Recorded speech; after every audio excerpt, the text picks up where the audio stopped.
The jury are coming back. Members of the jury, are you agreed upon your verdict? We are. Do you find the prisoner, Robert Benson, guilty or not guilty of murder? Guilty. You find the prisoner guilty, and that is the verdict of you all? That is our unanimous verdict. Prisoner at the bar, you stand convicted of murder. Have you anything to say why sentence of death should not be passed upon you according to law? I'm innocent. I'm absolutely innocent. Robert James Benson, the sentence of the court upon you is that you be taken from this place to a lawful prison and thence to a place of execution, and that there you be hanged by the neck until you are dead.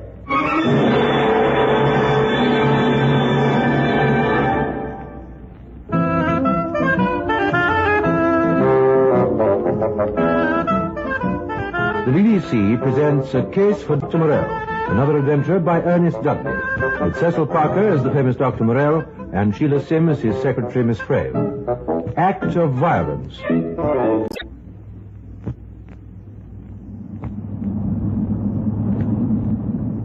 What a lonely road, Dr. Morelle. It's difficult to realize we're only 30 miles from London. Which, from my point of view, lends it an added attraction. I always think that Essex is a bit cut off. Are you slowing the car? Why, I feel positive that I'm following the directions given me by Professor Stenberg, but I'm not certain that he gave me the right ones to follow. What was it, Miss Frail, that produced that profound sigh? Oh, it must be marvelous always to feel so sure you're right and the other person must be wrong. Professor Stenberg is a trifle absent-minded, while I have reason to remember this locality from a case with which I was concerned. What was that, Doctor? A rather sordid, lurid affair, which wouldn't interest you in the slightest. But I recall that there was a less devious road than this to Lower Ashton. Oh, there's a garage ahead. How about asking there? I'll ask this man. Are we right for Lower Ashton, please? Lower Ashton? Well, you're going the long way round. What's the matter? Well, that is... I somehow thought there was a shorter route. That's right, sir, yes. Take the second turning on the right, and that'll cut off 3 miles. Oh, you were right, Dr. Morelle. Thank you. I'm sorry to have bothered you. Anywhere in particular you want in Lower Ashton?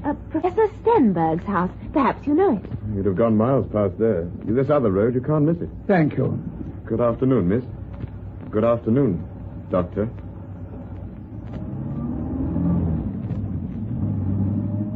That was funny, wasn't it? What, my dear Miss Frail? Well, that young man. The sudden look on his face. As if what? As if he'd seen a ghost. I wasn't noticing anything particular. Of course you were. I believe it was something to do with you. What aroused that dark suspicion in your mind? The way he acted. I thought of something. What, again? Don't you remember? He called you doctor. Now, how could he know that? I fancy I can answer that without much difficulty. How? Because you addressed me as Dr. Morelle in his hearing. Oh, did I? Oh, well, that explains it. This is the turning which should reduce our journey by 3 miles.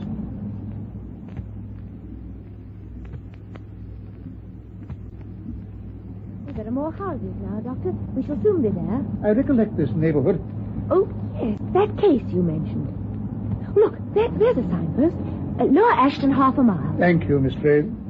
Oh, and do you see that poster? A concert at the village hall. What fun. Oh, look, Doctor, Robert Benson's performing. So I observed. The young man at the garage. That's what I was thinking. But what, Miss Frail? I'm surprised at you, though. Indeed. Just because that's the name of the garage doesn't mean that it's his name. Do go on. Well, he could be an employee there. I'm gratified that the balmy air hasn't dulled your sharp wits. I expect you're a little overtired driving. It so happens that I was already aware of his name. Oh, so I was right then. He did recognize him. I'm only surprised that he hasn't changed it. What do you mean, Dr. Morelle? Where was it you'd seen him? In the dock at the Old Bailey.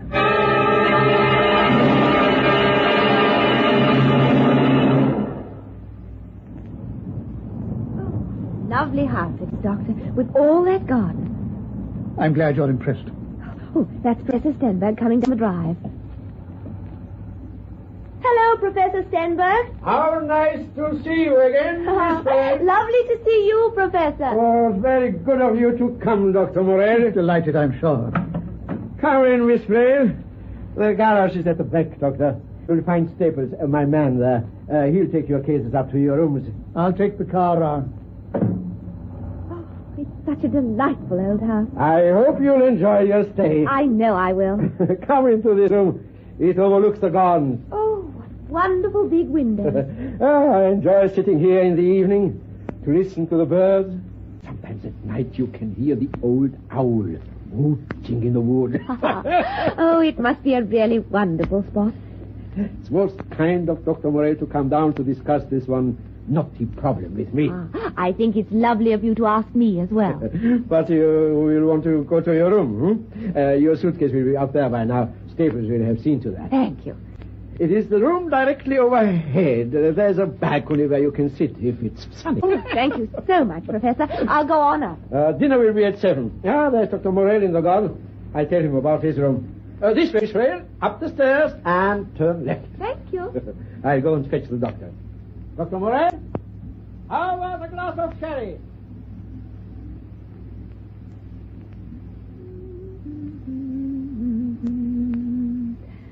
Oh, it's so quiet and peaceful after London. Extraordinary meeting that young man like that. I wish Dr. Morelle hadn't shut up like an oyster about it. He really can be very irritating sometimes. I'll just go out on the balcony before I go downstairs. Oh, what a lovely evening, isn't it? I feel like the balcony scene in Romeo and Juliet. Not that anyone's ever likely to mistake me for Juliet. Oh, what a pity Dr. Morelle isn't down in the garden. But there is someone there. It can't be Dr. Morelle. He's in his room. Perhaps it's the gardener. Why, he's looking up here. What is it? I want to speak to you. Can't you nip down for a minute? You're the man at the garage. You were with Dr. Morelle. You've got to tell me something. And I thought it was going to be quiet and peaceful. Better do what I say for Dr. Morelle's sake. What? I'm warning you. Oh dear. All right. We'll wait there and I'll come down. Here I am, miss. Oh, there you are. Oh, for a moment I thought you'd gone. You can't be seen from the house here. We can be heard, and if you try anything, I'll scream my head off. You know who I am. You know I'm Robert Benson, don't you? I suppose you are. And Dr. Morelle recognized me, just as I recognized him. He did know your face, yes. And what's he doing snooping down here after me? I don't know what on earth you're talking about. Why can't he let sleeping dogs lie? Really, Mr. Benson, unless you've got something to tell me, I've got something to tell him, all right. So you let him know I'm here. Dr. Morelle? Well, I'm afraid he's busy changing for dinner. Better do as I say, miss, or it'll be the worse for him. Tell him I want to see him now. Well, Do as I say, or else.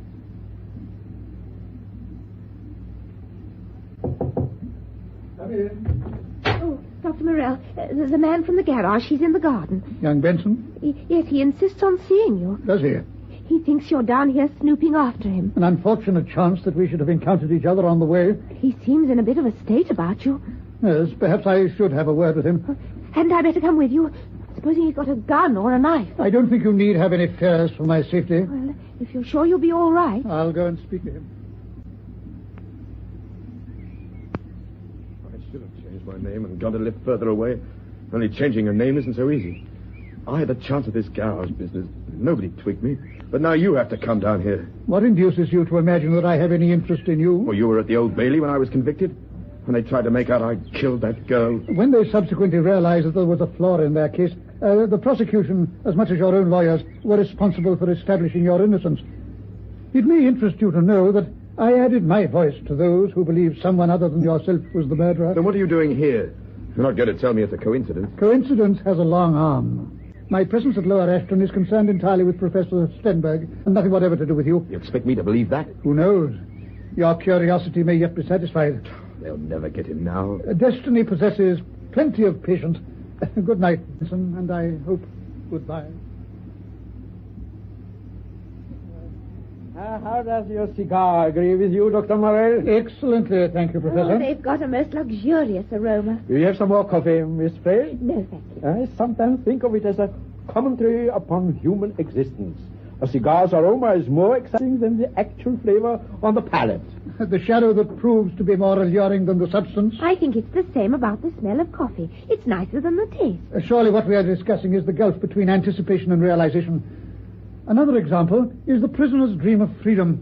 Almost invariably, when that freedom is achieved, sooner or later, he will look back on his cell as a place of refuge against the troubles of the world, which actually beset him beyond the prison walls. An interesting idea, Doctor. I suppose that's why you get unhappy love affairs. I fail to see the comparison. Well, I mean, while a girl is trying to get her man, she's thinking how wonderful it'll be when she's got him. When she has, she wonders if the trouble was worth it. And vice versa, Miss Frail. Distance lends enchantment to the view. Oh, that sounds like Major Penfold's car. I forget to mention that he would be looking in tonight for a smoke and a chat. Excuse me. It's all right, Steppers. It's Major Penfold. I'll let him in. Why, dear Major, how nice to see you. Do come in. What do you mean, Professor? I'm a bit later than I meant to be, I'm afraid. Yes, the rehearsals went on much longer than usual. Yes, you must be very busy. Up to my eyes, Professor, up to my eyes. May I introduce Major Penfold, Miss Frail? Miss Frail, Major Penfold. Good evening. How do you do? Dr. Morelle, Major Penfold. Good evening. This is a great pleasure. Professor Stenberg told me you'd be here for the weekend, and believe me, I haven't dropped in for a spot of his brandy or a cigar. No, that's merely an excuse to meet you, Doctor. Well, I'm very flattered. And you, of course, Miss Frey. Oh, thank you. All the same, Professor, some brandy and a cigar wouldn't come amiss. Of course, Major, of course. Major Penfold is the hub around which Lower Ashton's social life spins. Yes, I try to take an interest in local affairs, you know. It's quite true. Your brandy? Oh, thank you. Cigar? Thank you, Professor. Yes, it was a pretty dead and alive hole when I came here. I thought I could do with a shot in the arm and all that, you know. And you certainly have made things hum. Athletic club, bridge parties, flower show, church fetes, amateur theatricals. That's what I'm up to my neck in now. You've got a concert very soon, haven't you? We saw a poster on our way down. Wednesday night as ever was. Star-studded entertainment. Pity you won't be here to see it. Oh, what a shame. I'd love to. Really, Miss Frail? By the way, Professor, I haven't told you, have I? No, this will interest you, Dr. Morelle. Well, indeed. By this morning's post, a dramatic sketch for the show. Sent anonymously with 4 £5 notes towards the church funds. Yes, if we'll perform it. What an odd idea. The author didn't give his name at all. Not a clue. But it's a rattling good little play, yes. A real thriller. Just your cup of tea, Doctor. It sounds most intriguing. I had it typed out. Only 2 characters, and gave it to my 2-star performers to study. Rehearsals tomorrow night after church. Tell you what, Dr. Morelle, you ought to come to the rehearsal. Yes. Give us your expert opinion. No. We're returning to London tomorrow night. Oh, pity. Might have amused you. Oh, I'm sure it would be very thrilling. Odd thing. Don't you think, this anonymous business? I suppose it isn't you, Professor Stenberg. What's that, Major? Who's written this thriller? Hiding your light under a bushel? Me? I fear I don't possess quite that sort of talent. I don't know. You do a lot of scribbling. Well, I hardly think you would find it had any entertainment value. No, I'm sure it's very useful in another way. Thank you, Miss Fair. Why should he send it anonymously when he's so anxious to have it done? Hence the 20 quid bribe, so to speak. Well, perhaps it isn't a man, perhaps it's a woman. I fancy Major Penfold is right in assuming the author is male. Well, what makes you say that? Whatever imponderables may lie in the recesses of the feminine mind, one thing is certain. A woman would never go to the trouble indicated here deliberately to hide herself from the benefit of the ensuing publicity. Well, not long ago there was a book by an anonymous author who turned out to be a woman. Oh, I forget her name. You prove my point, Miss Frail. If she was anonymous, how was she revealed to be a woman? Pretty smart of you, Dr. Morelle. I think it seems much more like that it's a man. But what would be his motive? Well, paradoxically, an attempt to fix attention upon himself. He feels impelled, on the one hand, to reveal to the world at large some innermost knowledge he possesses, while on the other, to stand back in the shadows and observe the effect of his action. Anyway, it's a pity you can't come along and see us rehearsing tomorrow night. Oh, couldn't we, Doctor? Why don't you look in just before you leave? Yes, we could do that. Oh, well, very well, Miss Frail, if it would interest you. Oh, that's very good of you, Dr. Morelle. I'm sure that Major Penfold will be delighted. Indeed, really was kind of you. Yes, it'll give us a big kick to have the great criminologist watch our efforts. Are you acting in it yourself, Major? No, I'm kept busy behind the scenes, yes. Seeing to the props and the rest of it. It's only a short dramatic sketch, but it certainly packs a punch. Oh. I'll just go and see who that's for. Is that for me, Staples? No, Professor. Someone wants to speak to Dr. Morelle. Oh, Dr. Morelle. Ask him to hold on, will you? It's for you, Dr. Morelle. Oh, thank you. How does anyone know you're here? I deliberately told no one where you'd be. If you'll excuse me. Oh, I hope it doesn't mean the doctor will be called back to London. So do I. Me too. A bit of a letdown if you don't come to see our show after all. Oh, we shall be awfully disappointed. Dr. Morelle speaking. It's Benson, Dr. Morelle. Robert Benson. Oh, yes? Dr. Morelle, I've got to see you. Really, I can't imagine that it can be necessary. I've already reassured you This about... is something that's happened since I saw you. You've got to help me. I don't quite see how I could. You can, believe me, or I wouldn't be phoning you. And when I explain it, you'll see. But when? As soon as possible, tonight. This is preposterous. Oh, look, Dr. Morelle, I'm talking from the garage. But I can meet you in about half an hour's time outside Professor Stenberg's house. We can talk there quietly. In half an hour? At 10. Make an excuse to get some fresh air. I'll be waiting at the drive gates. Oh, this is most inconvenient. I'll be there. 10 on the dot by the gate. And I beg of you, be there too. And this is supposed to be a quiet weekend. Thanks for the nightcap, Professor. Yes, that brandy really hits the spot. You'll have one for the Rose, Major? Oh, no, no thanks. I'm driving. Here's Dr. Morelle. Was it anything important, Dr. Morelle? You haven't got to rush back to London tonight. No, I'm glad to say no. So we'll see you and Miss Phil at the rehearsal tomorrow night. Oh, we're looking forward to it. You'll come along too, of course, Professor. Oh, that's very kind of you. I'd like to. Well, I must be on my way. Good night, Miss Phil. Good night, Major. Good night, Doctor. Good night, Professor. Good night, Major. Good night.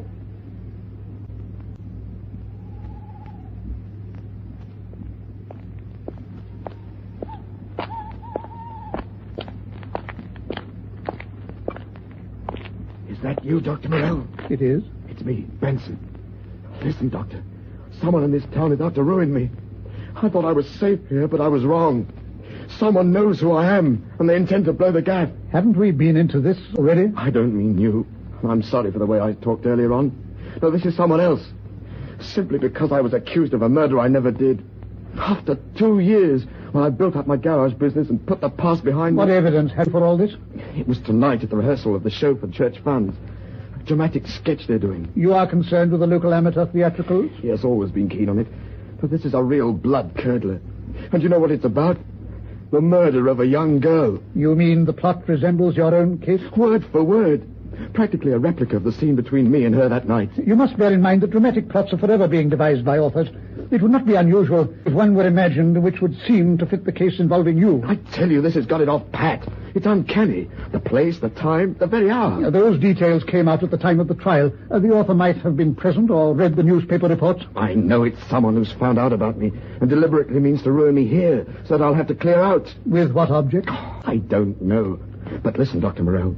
There's something else I haven't told you about this play. I've been given the part of the murderer.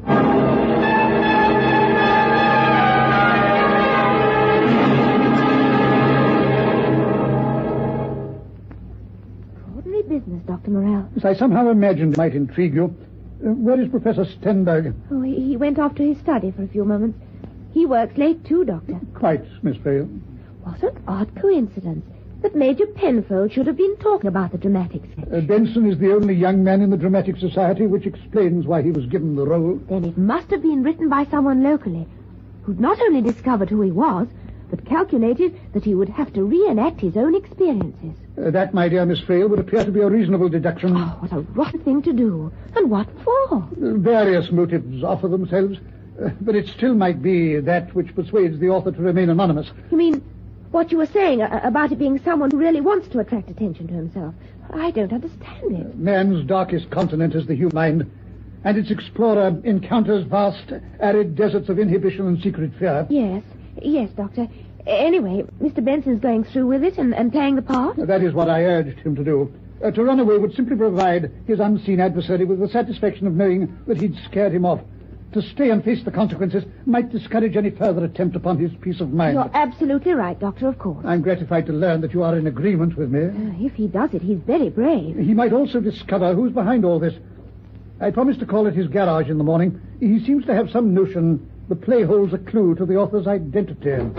Oh, it's you, Professor. I thought I heard someone outside the door. I hope you enjoyed your breath of fresh air, Doctor. Thank you. It was quite refreshing. Forgive me deserting you, but I'm afraid I'm growing increasingly absent-minded. I have to make a note of things when I think of them. Otherwise, I completely forget. Oh, I'm sure Dr. Morelle could offer some explanation for that, Professor. Ah, the inroads made by advancing age upon the mental faculties, Doctor? Oh, by the way, I'm sorry about Major Penford. I'm afraid he can be a bit of a bore. Not at all. I rather liked him. He's done a tremendous amount for the town, but I don't know that he ought to have inflicted his amateur theatricals on you. I'm sure we're both quite looking forward to it, aren't we, Dr. Morelle? Quite, Miss Frail. I can tell you that your presence at their rehearsal will be something of an event for Lower Ashton Dramatic Society.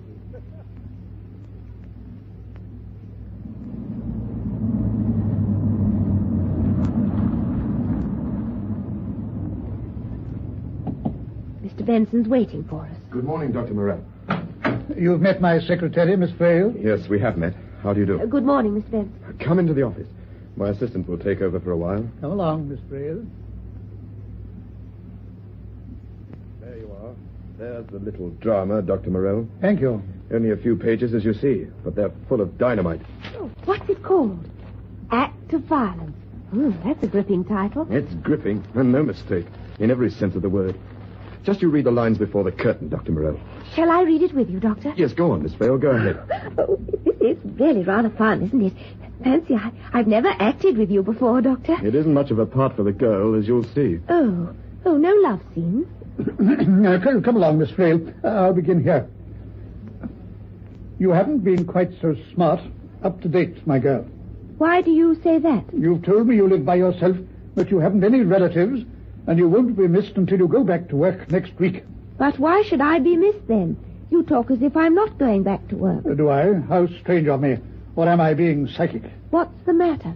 Why are you staring at me in that funny way? If you don't want to look at me, look at yourself in the mirror. But what is this? I don't like it. I'm frightened. Don't turn away. You'll see it all in the mirror. What's that you're taking out of your pocket? You can see it in the mirror. It's a pair of nylons. Oh, the present you promised to give me. You're mistaken. It was only one of a pair of nylons. But what's the use of one stocking? It's the finest quality. See how soft it is. Keep away. Feel the texture. No. Round your throat. Don't. That's it, Doctor. That's how the real thing went, almost word for word. Oh, how very creepy. You can say that again, Miss Vale. Well, when I read it over last evening, my blood ran cold. In actual fact, what happened, as I remember you described it in the witness box, was that you put the stocking round her neck to frighten her. Well, that's all I did. And then I left her. And the real murderer came back afterwards. Yes, miss. A few minutes afterwards. And strangled her with the stocking. I always maintained that the real murderer was listening outside the door. He hid when you came out and then went in. She has certainly had plenty of men friends. All sorts. Young and middle-aged, rich and stupid, and the brainy sort. What are you thinking, Dr. Morelle? Miss Frail? There's that look on your face. Merely a notion that has occurred to me. Then we shall be at this evening's rehearsal, Benson. Just to give moral support. I'm going through with it. Dr. Morelle was right. I know, he always is. I'll show this anonymous so-and-so that Robert Benson doesn't scare so easily. There is one step you can take by way of an experiment which might prove fruitful. Huh? What's that? Listen carefully and follow my instructions.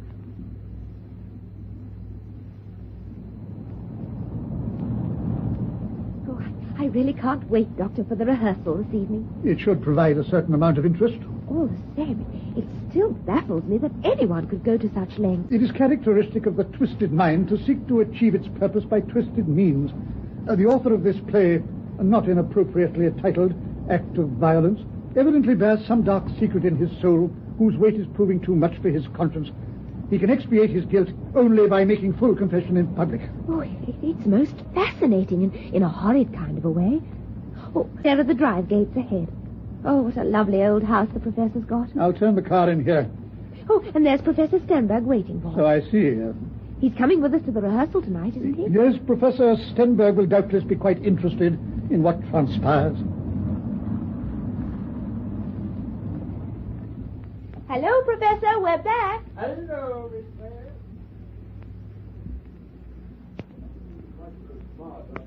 My girl. Why do you say that?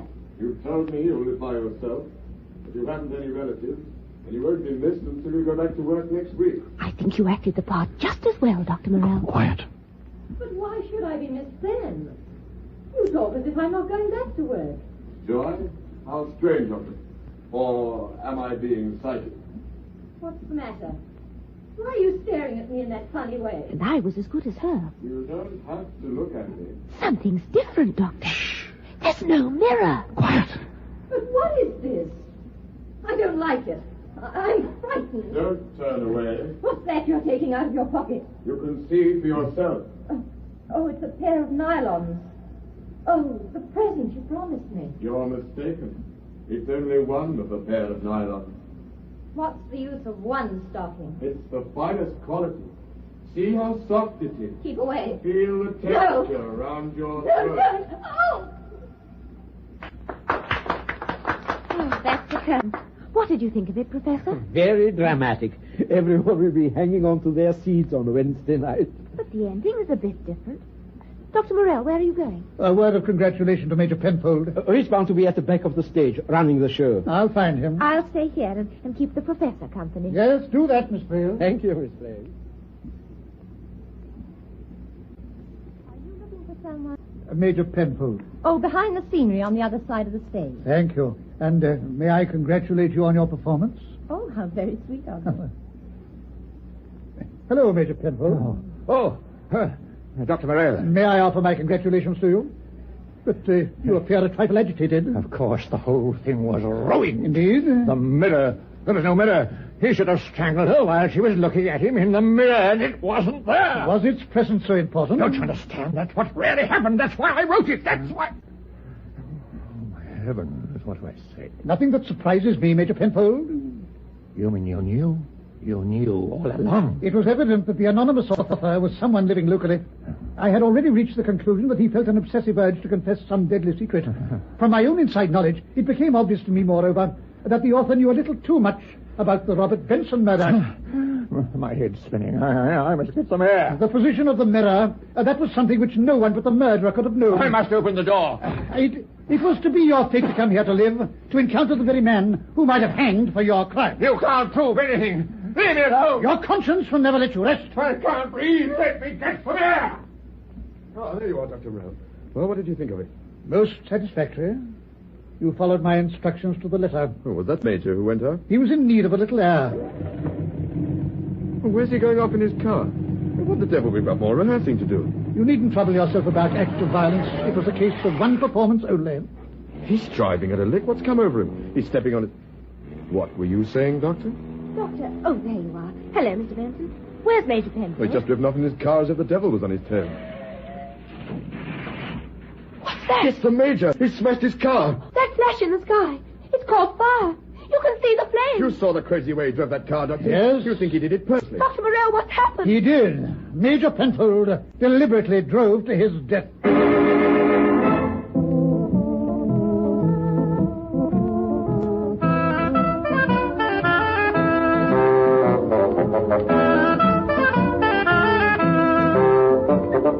That was another adventure in a BBC series featuring Ernest Dudley's famous character, Dr. Morelle, and, of course, his secretary, Miss Frey.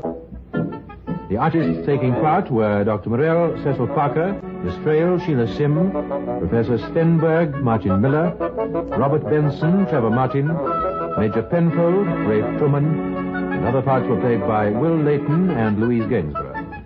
This recorded program was produced by Leslie Brickmont.